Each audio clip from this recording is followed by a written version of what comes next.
ನಮ್ಮ ಜೊತೆ ಭಾವನಾ ಬೆಳಗೆರೆ ಅವರು ಇದ್ದಾರೆ. ಪ್ರೀತಿಯಿಂದ ಭೈರಪ್ಪನವರನ್ನ ಅಜ್ಜ ಅಂತ ಕರೀತಾ ಇದ್ರು. ಅವರ ಪ್ರಕಾಶನದಲ್ಲಿ, ಭಾವನಾ ಪ್ರಕಾಶನದಲ್ಲಿ ಪುಸ್ತಕ ಕೂಡ ಇನ್ನೇನೋ ಬಿಡುಗಡೆ ಮಾಡಿ ಅವರಿಗೆ ಕೊಡಬೇಕು ಅಂತ ಅನ್ಕೊಂಡಿದ್ರು. ಆದರೆ ಆ ಕ್ಷಣ ಇನ್ನೂ ಕೂಡ ಬಂದಿಲ್ಲ ಅಂತ ನೀವು ಮಾತಾಡ್ತಾ ಹೇಳಿ. ಹೌದು, ಅದನ್ನೇ ಹೇಳ್ತಾ ಇದ್ದೆ ನಾನು. ಈಗ ಜಸ್ಟ್ ಒಂದು half an hour before print ಕಳಿಸಿದೆ ಪುಸ್ತಕನ ನಾನು. ಅದು ಇನ್ನೊಂದು 4-5 ದಿವಸಕ್ಕೆ ಪುಸ್ತಕ ಬಂದ್ಬಿಡುತ್ತೆ. ನಾನು ತಕ್ಷಣ ಓಡಿ ಬಂದು, ಗೊತ್ತಿತ್ತು ಅಜ್ಜ ಆಸ್ಪತ್ರೆಯಲ್ಲಿ ಇದ್ದಾರೆ ಅಂತ ಗೊತ್ತಿತ್ತು. ಬಟ್ ಸ್ಪಂದಿಸ್ತಾ ಇದ್ದಾರೆ ಎಲ್ಲ. ಏನು ಏನಂತೀರ, ಮಾತಾಡೋಕ್ಕಾಗಲ್ಲ, ಅರ್ಥ ಆಗಲ್ಲ, ಆ ಥರ ಏನಿಲ್ಲ. ಪ್ರತಿಯೊಂದಕ್ಕೂ ಸ್ಪಂದಿಸ್ತಾ ಇದ್ದಾರೆ, ಮಾತಾಡ್ತಿದ್ದಾರೆ. ಊಟ ತಿಂಡಿ ಕೂಡ ಸೇವನೆ ಚೆನ್ನಾಗೇ ಆಗ್ತಿದೆ ಅನ್ನೋದೆಲ್ಲ ಗೊತ್ತಿತ್ತು. ಸೊ ಹಾಗಾಗಿ ನಾನು ಅಂದ್ಕೊಂಡಿದ್ದೆ ಇನ್ನೊಂದು 4 ದಿವಸಕ್ಕೆ ಪ್ರಿಂಟ್ ಆಗಿ ನನ್ನ ಕೈಗೆ ಬರುತ್ತೆ ಪುಸ್ತಕ. ಅಜ್ಜನ ಹತ್ರ ಓಡೋಗ್ಬಿಟ್ಟು, ಅಜ್ಜ ನಾನು ನಿಮಗೆ ಅರ್ಪಣೆ ಮಾಡಿದ್ದೀನಿ ಈ ಪುಸ್ತಕ, ಇದಕ್ಕೆ ನಿಮ್ಮದೊಂದು ನನಗೊಂದು ಸಹಿ ಹಾಕಿಕೊಡಿ, ನಾನು ನೆನಪಿಗಿಟ್ಕೋತೀನಿ ಅಂತ ಹೇಳಬೇಕು ಅಂತ ತುಂಬ ಆಸೆಯಲ್ಲಿ ಇದ್ದೆ ನಾನು. ಕಳಿಸಿ ಅರ್ಧ ಗಂಟೆಗೆ ನನಗೆ ಈ ಸುದ್ದಿ ಗೊತ್ತಾಯಿತು. ಸೊ ಹಾಗಾಗಿ ತುಂಬ ಬೇಸರ ಆಗ್ತಿದೆ. ನೀವೇ ಹೇಳ್ದಂಗೆ ನಾನು ಬಾಯಿ ತುಂಬ ಅಜ್ಜ ಅಂತ ಕರಿತಾ ಇದ್ದೀನಿ. ಅಪ್ಪ ನೆನಪಾಗ್ತಿದ್ದಾರೆ. ಜೊತೆಗೆ ನಮ್ಮ ಮನೆಯವರೇ ಯಾರೋ ನನ್ನ ಸ್ವಂತದ ಅಜ್ಜನೇ ನಾನು ಕಳ್ಕೊಂಡಿದ್ದೀನಿ ಅನ್ನೋ ಅಷ್ಟು ಬೇಸರ ಆಗ್ತಾ ಇದೆ ಮೇಡಮ್ ನನಗೆ. ಯಾವ ಪುಸ್ತಕ ಮೇಡಮ್?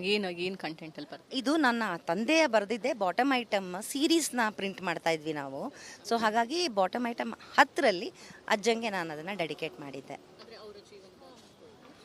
ಅಪ್ಪನ ಬರವಣಿಗೆನ. ಅಪ್ಪನ ಬರವಣಿಗೆ ಅದು.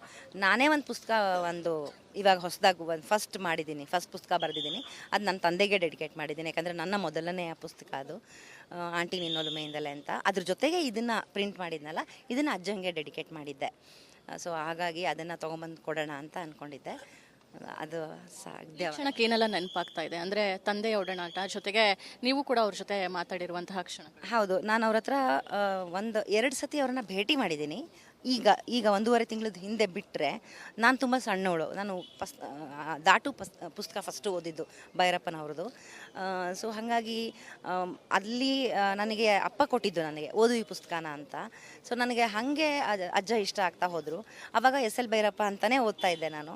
ಆಮೇಲೆ ಅವ್ರನ್ನ ಭೇಟಿ ಮಾಡಿದಾಗ ನಾನು ಬಹುಶಃ 10ನೇ ಕ್ಲಾಸು ಫಸ್ಟ್ PUC ಆ ಥರ ಅಷ್ಟಿದ್ದೆ.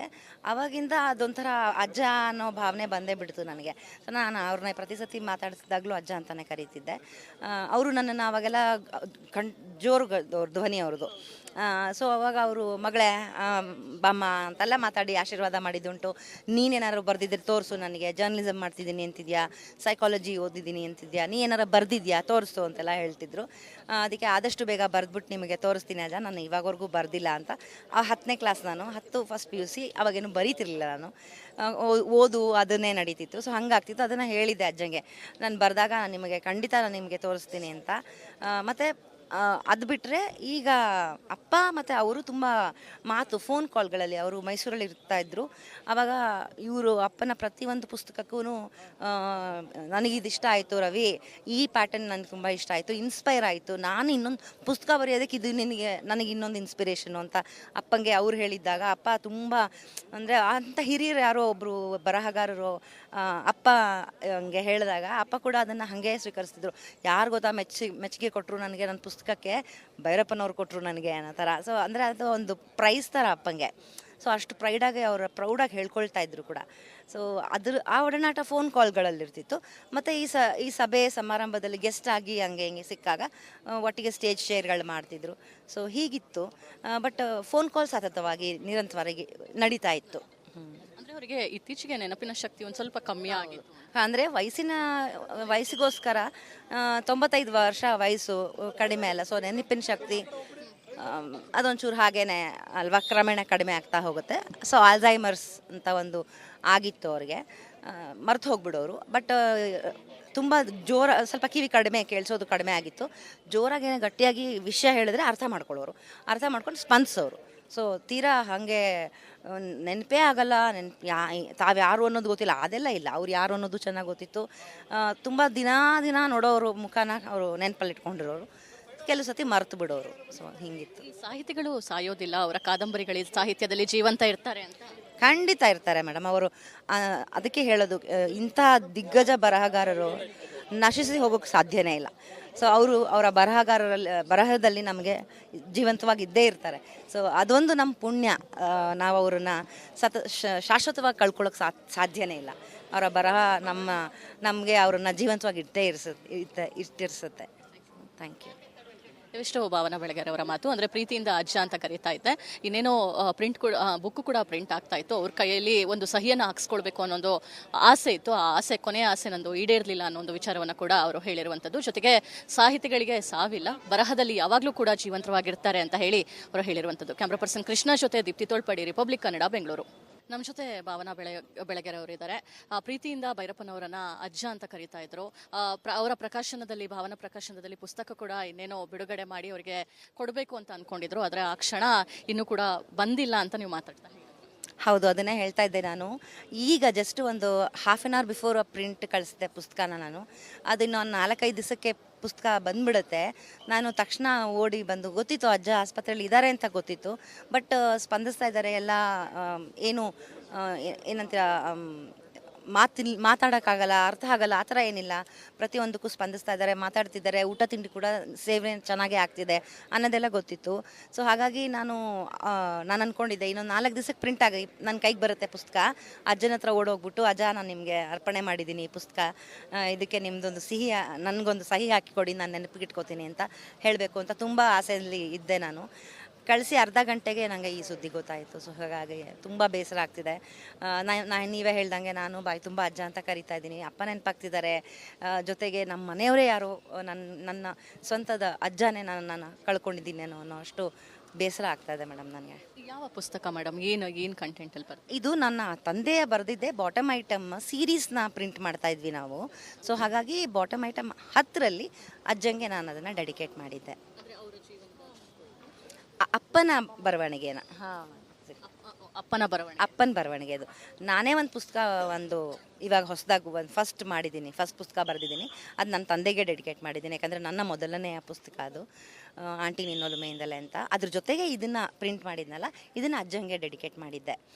ಸೊ ಹಾಗಾಗಿ ಅದನ್ನು ತೊಗೊಂಬಂದು ಕೊಡೋಣ ಅಂತ ಅಂದ್ಕೊಂಡಿದ್ದೆ. ಅದು ಸಾಧ್ಯ. ಕ್ಷಣಕ್ಕೆ ಏನೆಲ್ಲ ನೆನಪಾಗ್ತಾ ಇದೆ ಅಂದರೆ ತಂದೆಯ ಒಡನಾಟ, ಜೊತೆಗೆ ನೀವು ಕೂಡ ಅವ್ರ ಜೊತೆ ಮಾತಾಡಿರುವಂತಹ ಕ್ಷಣ? ಹೌದು, ನಾನು ಅವ್ರ ಹತ್ರ 1-2 ಸತಿ ಅವ್ರನ್ನ ಭೇಟಿ ಮಾಡಿದ್ದೀನಿ. ಈಗ 1.5 ತಿಂಗಳದ ಹಿಂದೆ ಬಿಟ್ಟರೆ ನಾನು ತುಂಬ ಸಣ್ಣವಳು. ನಾನು ದಾಟು ಪುಸ್ತಕ ಫಸ್ಟು ಓದಿದ್ದು ಭೈರಪ್ಪನವ್ರದ್ದು. ಸೊ ಹಾಗಾಗಿ ಅಲ್ಲಿ ನನಗೆ ಅಪ್ಪ ಕೊಟ್ಟಿದ್ದು ನನಗೆ ಓದು ಈ ಪುಸ್ತಕನ ಅಂತ. ಸೊ ನನಗೆ ಹಾಗೆ ಅಜ್ಜ ಇಷ್ಟ ಆಗ್ತಾ ಹೋದರು. ಆವಾಗ SL ಭೈರಪ್ಪ ಅಂತಲೇ ಓದ್ತಾ ಇದ್ದೆ ನಾನು. ಆಮೇಲೆ ಅವ್ರನ್ನ ಭೇಟಿ ಮಾಡಿದಾಗ ನಾನು ಬಹುಶಃ 10ನೇ ಕ್ಲಾಸು ಫಸ್ಟ್ PUC ಆ ಥರ ಅಷ್ಟಿದ್ದೆ. ಆವಾಗಿಂದ ಅದೊಂಥರ ಅಜ್ಜ ಅನ್ನೋ ಭಾವನೆ ಬಂದೇ ಬಿಡ್ತು ನನಗೆ. ಸೊ ನಾನು ಅವ್ರನ್ನ ಪ್ರತಿ ಸತಿ ಮಾತಾಡಿಸಿದಾಗಲೂ ಅಜ್ಜ ಅಂತಲೇ ಕರೀತಿದ್ದೆ. ಅವರು ನನ್ನನ್ನು ಅವಾಗೆಲ್ಲ ಜೋರು ಧ್ವನಿ ಅವ್ರದ್ದು. ಸೊ ಅವಾಗ ಅವರು ಮಗಳೇ ಬಾಮ್ಮ ಅಂತೆಲ್ಲ ಮಾತಾಡಿ ಆಶೀರ್ವಾದ ಮಾಡಿದ್ದುಂಟು. ನೀನೇನಾದ್ರು ಬರೆದಿದ್ರೆ ತೋರಿಸು ನನಗೆ, ಜರ್ನಲಿಸಮ್ ಮಾಡ್ತಿದ್ದೀನಿ ಅಂತಿದ್ಯಾ, ಸೈಕಾಲಜಿ ಓದಿದ್ದೀನಿ ಅಂತಿದ್ಯಾ, ನೀ ಏನಾರು ಬರೆದಿದ್ಯಾ ತೋರಿಸು ಅಂತೆಲ್ಲ ಹೇಳ್ತಿದ್ರು. ಅದಕ್ಕೆ ಆದಷ್ಟು ಬೇಗ ಬರೆದ್ಬಿಟ್ಟು ನಿಮಗೆ ತೋರಿಸ್ತೀನಿ ಅಜ್ಜ, ನಾನು ಇವಾಗವರೆಗೂ ಬರೆದಿಲ್ಲ ಅಂತ. 10ನೇ ಕ್ಲಾಸ್ ನಾನು, 10 ಫಸ್ಟ್ PUC, ಅವಾಗೇನು ಬರೀತಿರ್ಲಿಲ್ಲ ನಾನು. ಓದು ಅದನ್ನೇ ನಡೀತಿತ್ತು. ಸೊ ಹಂಗಾಗ್ತಿತ್ತು. ಅದನ್ನು ಹೇಳಿದ್ದೆ ಅಜ್ಜಂಗೆ, ನಾನು ಬರೆದಾಗ ನಿಮಗೆ ಖಂಡಿತ ನಾನು ನಿಮಗೆ ತೋರಿಸ್ತೀನಿ ಅಂತ. ಮತ್ತು ಅದು ಬಿಟ್ಟರೆ ಈಗ ಅಪ್ಪ ಮತ್ತು ಅವರು ತುಂಬ ಫೋನ್ ಕಾಲ್ಗಳಲ್ಲಿ, ಅವರು ಮೈಸೂರಲ್ಲಿ ಇರ್ತಾಯಿದ್ರು. ಆವಾಗ ಇವರು ಅಪ್ಪನ ಪ್ರತಿಯೊಂದು ಪುಸ್ತಕಕ್ಕೂ ನನಗಿದು ಇಷ್ಟ ಆಯಿತು ರವಿ, ಈ ಪ್ಯಾಟರ್ನ್ ನನಗೆ ತುಂಬ ಇಷ್ಟ ಆಯಿತು, ಇನ್ಸ್ಪೈರ್ ಆಯಿತು, ನಾನು ಇನ್ನೊಂದು ಪುಸ್ತಕ ಬರೆಯೋದಕ್ಕೆ ಇದು ನನಗೆ ಇನ್ನೊಂದು ಇನ್ಸ್ಪಿರೇಷನು ಅಂತ ಅಪ್ಪಂಗೆ ಅವ್ರು ಹೇಳಿದ್ದಾಗ, ಅಪ್ಪ ತುಂಬ ಅಂದರೆ ಅಂಥ ಹಿರಿಯರು ಯಾರೋ ಒಬ್ಬರು ಬರಹಗಾರರು ಅಪ್ಪ ಹಂಗೆ ಹೇಳಿದಾಗ ಅಪ್ಪ ಕೂಡ ಅದನ್ನು ಹಾಗೆ ಸ್ವೀಕರಿಸ್ತಿದ್ರು. ಯಾರು ಗೊತ್ತಾ ಮೆಚ್ಚುಗೆ ಕೊಟ್ಟರು ನನಗೆ, ನನ್ನ ಪುಸ್ತಕಕ್ಕೆ ಭೈರಪ್ಪನವ್ರು ಕೊಟ್ಟರು ನನಗೆ ಅನ್ನೋ ಥರ. ಸೊ ಅಂದರೆ ಅದು ಒಂದು ಪ್ರೈಸ್ ಥರ ಅಪ್ಪಂಗೆ. ಸೊ ಅಷ್ಟು ಪ್ರೌಡಾಗಿ ಹೇಳ್ಕೊಳ್ತಾ ಇದ್ರು ಕೂಡ. ಸೊ ಆ ಒಡನಾಟ ಫೋನ್ ಕಾಲ್ಗಳಲ್ಲಿರ್ತಿತ್ತು. ಮತ್ತು ಈ ಸಭೆ ಸಮಾರಂಭದಲ್ಲಿ ಗೆಸ್ಟ್ ಆಗಿ ಹಂಗೆ ಹಿಂಗೆ ಸಿಕ್ಕಾಗ ಒಟ್ಟಿಗೆ ಸ್ಟೇಜ್ ಶೇರ್ಗಳು ಮಾಡ್ತಿದ್ರು. ಸೊ ಹೀಗಿತ್ತು. ಬಟ್ ಫೋನ್ ಕಾಲ್ ಸತತವಾಗಿ ನಿರಂತರವಾಗಿ ನಡೀತಾ ಇತ್ತು. ಅಂದರೆ ಅವರಿಗೆ ಇತ್ತೀಚೆಗೆ ನೆನಪಿನ ಶಕ್ತಿ ಒಂದು ಸ್ವಲ್ಪ ಕಮ್ಮಿ ಆಗಿತ್ತು. ಅಂದರೆ ವಯಸ್ಸಿಗೋಸ್ಕರ 95 ವರ್ಷ ವಯಸ್ಸು ಕಡಿಮೆ ಅಲ್ಲ. ಸೊ ನೆನಪಿನ ಶಕ್ತಿ ಅದೊಂಚೂರು ಹಾಗೇನೆ ಅಲ್ವಾ, ಕ್ರಮೇಣ ಕಡಿಮೆ ಆಗ್ತಾ ಹೋಗುತ್ತೆ. ಸೊ ಆಲ್ಝೈಮರ್ಸ್ ಅಂತ ಒಂದು ಆಗಿತ್ತು ಅವ್ರಿಗೆ, ಮರ್ತು ಹೋಗ್ಬಿಡೋರು. ಬಟ್ ತುಂಬ ಸ್ವಲ್ಪ ಕಿವಿ ಕಡಿಮೆ, ಕೇಳಿಸೋದು ಕಡಿಮೆ ಆಗಿತ್ತು. ಜೋರಾಗಿ ಗಟ್ಟಿಯಾಗಿ ವಿಷಯ ಹೇಳಿದ್ರೆ ಅರ್ಥ ಮಾಡ್ಕೊಂಡು ಸ್ಪಂದಿಸೋರು. ಸೊ ತೀರಾ ಹಾಗೆ ನೆನಪೇ ಆಗಲ್ಲ, ತಾವ್ಯಾರು ಅನ್ನೋದು ಗೊತ್ತಿಲ್ಲ, ಅದೆಲ್ಲ ಇಲ್ಲ. ಅವ್ರು ಯಾರು ಅನ್ನೋದು ಚೆನ್ನಾಗಿ ಗೊತ್ತಿತ್ತು. ತುಂಬ ದಿನ ನೋಡೋರು ಮುಖನ ಅವರು ನೆನಪಲ್ಲಿ ಇಟ್ಕೊಂಡಿರೋರು, ಕೆಲವು ಸತಿ ಮರೆತು ಬಿಡೋರು. ಸೊ ಹಿಂಗಿತ್ತು. ಸಾಹಿತಿಗಳು ಸಾಯೋದಿಲ್ಲ, ಅವರ ಕಾದಂಬರಿಗಳ ಸಾಹಿತ್ಯದಲ್ಲಿ ಜೀವಂತ ಇರ್ತಾರೆ ಅಂತ. ಖಂಡಿತ ಇರ್ತಾರೆ ಮೇಡಮ್ ಅವರು. ಅದಕ್ಕೆ ಹೇಳೋದು, ಇಂಥ ದಿಗ್ಗಜ ಬರಹಗಾರರು ನಶಿಸಿ ಹೋಗೋಕ್ಕೆ ಸಾಧ್ಯನೇ ಇಲ್ಲ. ಸೊ ಅವರ ಬರಹದಲ್ಲಿ ನಮಗೆ ಜೀವಂತವಾಗಿ ಇದ್ದೇ ಇರ್ತಾರೆ. ಸೊ ಅದೊಂದು ನಮ್ಮ ಪುಣ್ಯ.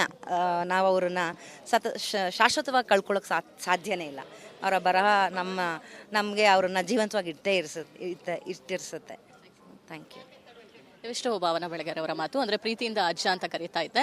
ಇನ್ನೇನೋ ಪ್ರಿಂಟ್ ಕೂಡ ಬುಕ್ ಕೂಡ ಪ್ರಿಂಟ್ ಆಗ್ತಾ ಇತ್ತು. ಅವ್ರ ಕೈಯಲ್ಲಿ ಒಂದು ಸಹಿಯನ್ನು ಹಾಕ್ಸ್ಕೊಳ್ಬೇಕು ಅನ್ನೋದು ಆಸೆ ಇತ್ತು. ಆ ಆಸೆ, ಕೊನೆಯ ಆಸೆ ನಂದು ಈಡೇರಲಿಲ್ಲ ಅನ್ನೋ ಒಂದು ವಿಚಾರವನ್ನು ಕೂಡ ಅವರು ಹೇಳಿರುವಂಥದ್ದು. ಜೊತೆಗೆ ಸಾಹಿತಿಗಳಿಗೆ ಸಾವಿಲ್ಲ, ಬರಹದಲ್ಲಿ ಯಾವಾಗಲೂ ಕೂಡ ಜೀವಂತವಾಗಿರ್ತಾರೆ ಅಂತ ಹೇಳಿ ಅವರು ಹೇಳಿರುವಂಥದ್ದು. ಕ್ಯಾಮ್ರಾ ಪರ್ಸನ್ ಕೃಷ್ಣ ಜೊತೆ ದೀಪ್ತಿ ತೋಳ್ಪಡಿ, ರಿಪಬ್ಲಿಕ್ ಕನ್ನಡ, ಬೆಂಗಳೂರು.